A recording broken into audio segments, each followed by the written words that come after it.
আসসালামু আলাইকুম এভরিওয়ান। তো আজকে ছিল প্রথম রমজান। তোমাদের প্রথম রোজা কেমন কেটেছে অবশ্যই কিন্তু কমেন্ট করে জানাবে। আলহামদুলিল্লাহ আমাদের সকলেরই খুব ভালোভাবে কেটেছে প্রথম রোজা। সকালবেলায় আমি একটু বেরিয়েছিলাম, একটু কাজ ছিল। দেন মাঝখানে অনেক কিছু হয়েছে, সেগুলো না বড় ভিডিওতে তোমাদের সাথে শেয়ার করব। তারপর একদম চলে এসেছি ইফতারির টাইমে। তো এখানে দেখো মোটামুটি আমাদের সব ইফতারি রেডি হয়ে গেছে। আর সত্যি কথা বলতে কি, আমার হিউজ ফল খেতে একদমই ভালো লাগে না। রোজার মাসে তরমুজ আর শশা আর বিশেষ করে পেঁপে, এই তিনটে জিনিস আমার খুবই ভালো লাগে।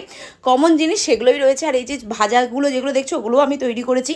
আর এখানে দেখো ইনায়া হচ্ছে মানাজত করছে, আল্লাহর কাছে দোয়া চাইছে। আর এই যে তোমাদের দাদা, আর এই হচ্ছে আমি।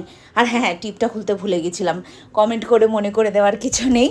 তো যাই হোক, এখানে মোটামুটি সুন্দরভাবে আমাদের ইফতারি রেডি হয়ে গেছে। এবার খাবো। আর ইফতারির পর যেটা সব থেকে বেশি ক্রেভিং হয় সেটা হচ্ছে চা খাওয়ার।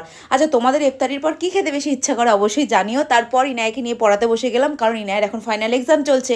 তো চলো আজকের মতো টাটা, দেখা হচ্ছে 2 নম্বর রোজায়।